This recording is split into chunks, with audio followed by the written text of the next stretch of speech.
anywhere. Yes, we can work anywhere. I mean, we have some people from overseas joining us, and they probably... You're working from home, Mark? He doesn't hear me. I am, okay. And I have been for almost 4 months now. Do you enjoy it? I actually do. I'm getting very used to it. Okay, wonderful. I'm not sure I'm going back to the office. Okay, and we have a poll question again. And I still try to get the results from the previous one. Our question about work anywhere: how many days per week do you expect to work in the office next year? How many days do you expect to work in the office next year? That's the poll question. You can put in your votes on. I'll try to get my the results of the previous ones. I have some new guests here. Stijn. How do you look at work anyway? I mean, everybody knows, yes, we work from home, but what's the implication in the longer run for companies, for employees, for society? What do you see? Yeah, I think that the psychological impact of working from home we're still in a very early stage, but I think people are finding already it takes a lot more energy to work remotely than to meet someone in person. And I think the tools that we are using are rapidly evolving, but it's just the first steps we are taking now. So I think it has a big impact, but we will not see it until we are a few more months into it. We're just scratching the surface at the moment. And what's the role of your company in this whole field? So yeah, we'll bring the European champion to bring the businesses together to make them work remotely better with our tools, basically. And they do work together? They do work together, yes. Because they are private companies. I mean, they compete, right? They do, but at the same time, in our, if we look at how we work together, for instance, in our group, we see that everything had to change. We have 900 people. From one day to the next, everybody was working remotely, but I'm very proud of the people and the employees and how flexible we are. And we are an IT company, but you also see traditional companies in all over Europe that all of a sudden had to make the switch. And I think it's impressive. It's interesting that all of a sudden all of this is possible. And yes, it's a huge experiment, but it's exciting. It's going to change the way we work together, and I think it's changing it for the better eventually. If we don't close our eyes to also some of the negative sides of it. Yeah, and also new guest Florian Overkamp. You work at SpeakUp. What does SpeakUp do? So basically, what we do is reinvent all kinds of telecommunications in order to bridge the gaps between different solutions like fixed and mobile telephony, but also IT in the company. And the whole Corona crisis, economic collapse, impacted your company tremendously, I guess. Well, the biggest change, I guess, was that we had to work from home all of a sudden, and that's a paradigm shift. In those first weeks, I definitely noticed, also because of the kids are at home, your personal time and your work time are getting intertwined very much. And that's one of the big shifts. So I think that one of the things, in addition to the video solutions that we see rising right now, we also need other collaboration tools. Yeah, and you're doing well business-wise, I guess. Absolutely. Tell me a little bit about it. Well, it's not a commercial, but no, exactly. So to put it briefly, basically, we're able to help our partners, and we are able to help our clients. One of the things that we do see is people are obviously very hesitant to change to new solutions unless they're drastically forced to. So, like was mentioned before, who is directing your IT strategy? Well, COVID, obviously. People do try to stay back from changes that are not necessary, but we're able to help. Yeah. Okay, Mark, what's your analysis of this whole, work anywhere concept? Yeah, it's the question is, what is it going to look like going forward, right? That's obviously through the crisis, we saw many heroic efforts, 48 hours shift the workforce to remote, and it could be thousands, tens of thousands of workers, and it worked. People did it. Now, what does it mean? Some of the findings we've seen so far: work at home does not mean replicating what you do in the office or your bricks and mortar place, whatever that place is. It requires re-engineering the whole value chain of how you think about what is work.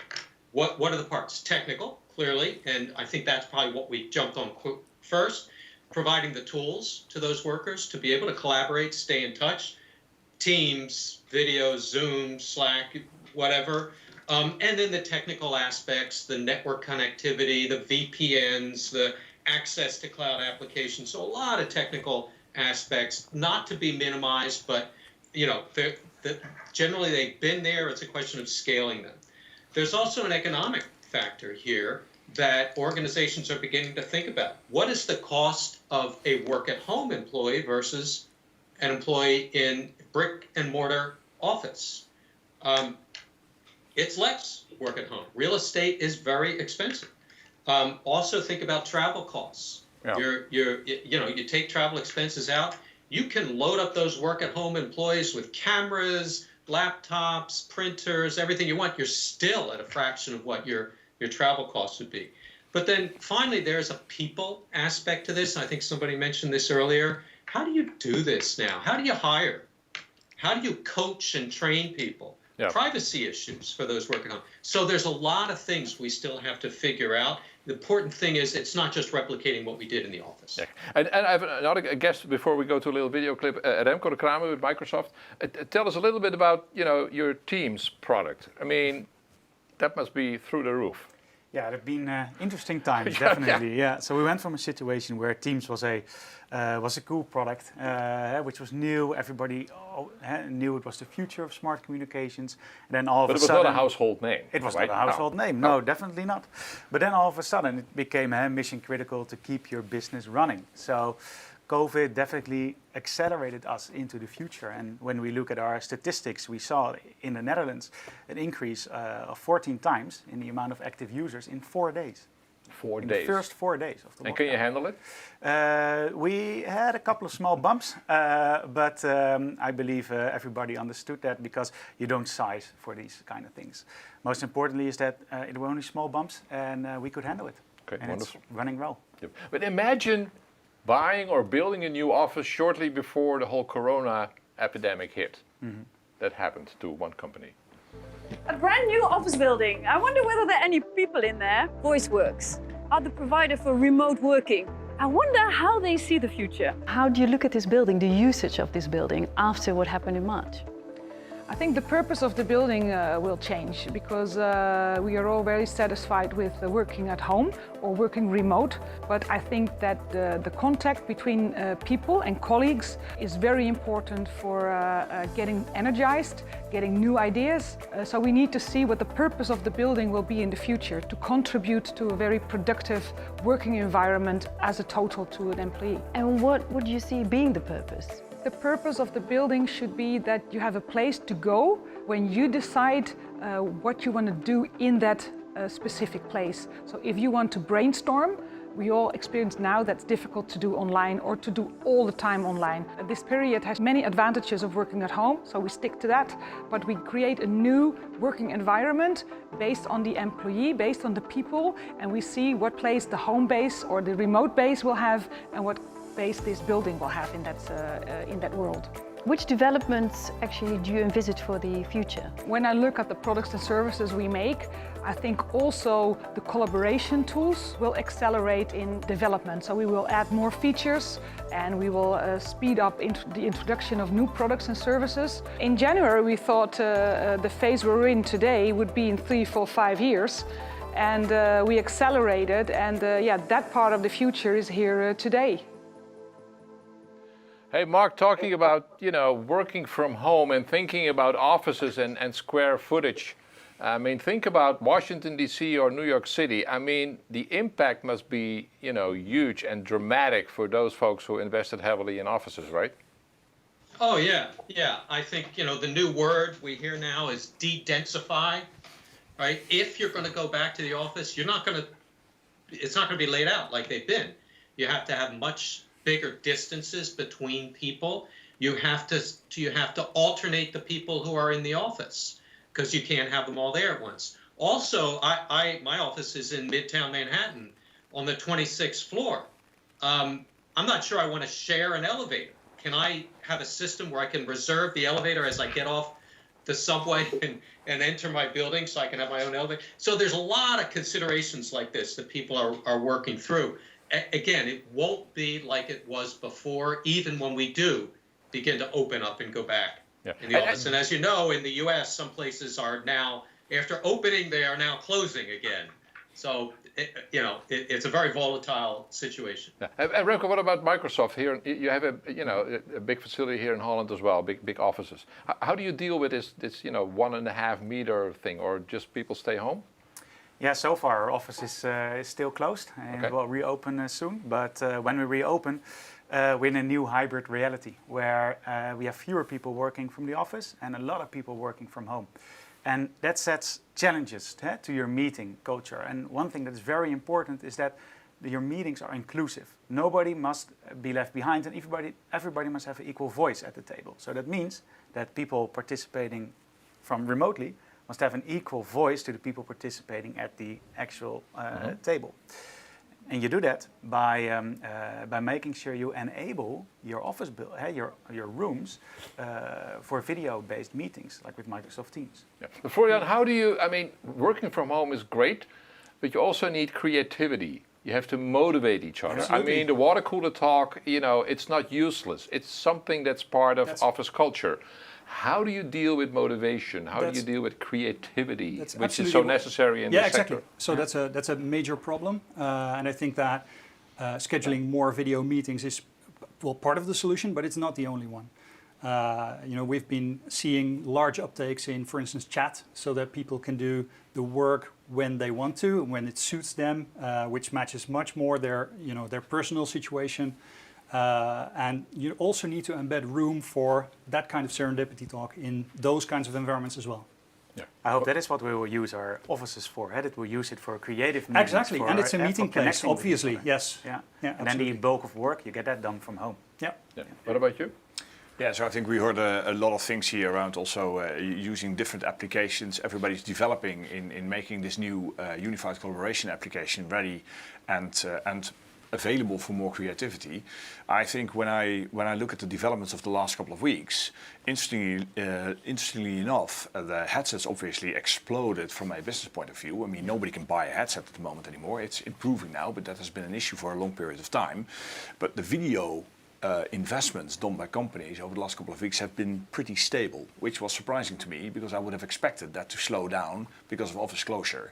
But people were preparing, to what was said earlier at this table, to preparing those offices for communication use in the new situation, and that is something that we see continue to happen. Yeah. And Rob, I have Rob on the screen now. I mean, he works remotely, not very remote, right, Rob? What about you guys? I mean, in your company, I visited you last week, and you guys were just, working from the office. Yeah. I switched to work from the office more than I did before. I've always worked from home, or Starbucks, or client offices, or airplanes.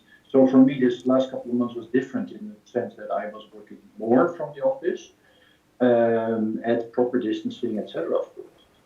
But that had to do with the work environment. I mean, at home, it's just too crowded with kids, home education, everything. So I went to the office to find more quiet and to organize a better working situation, basically. I think that's a big thing as we go forward. We need to work on those, let's say, home settings, equipment, as well as in the office, by the way. Conference rooms, I think, right now are getting changed into video conference rooms because of the way this work thing is changing completely. Yeah. Let me ask you, because we asked the question to people in the audience, how many days per week do you expect to work in the office next year? What about you? Probably maybe 1 day a week. 1 day a week in the office? Yeah. Okay. 3.5. 3.5. Mark, what do you think?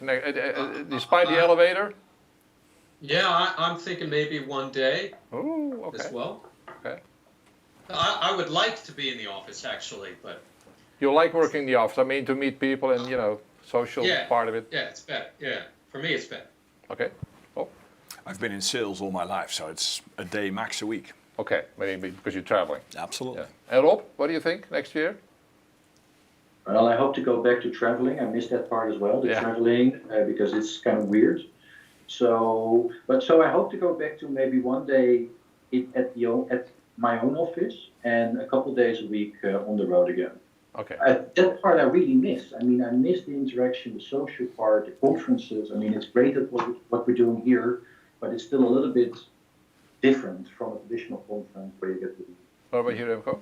Well, for me, 3 days at the office, but I have 2 young kids running around. They're very excited that their dad is working from home. Okay. And what about a company like Microsoft? And I mean, it's valid for a lot of companies. How do you keep young employees motivated? Because some of these kids have never known the old world of just going to the office 5 days a week from 9 to 5.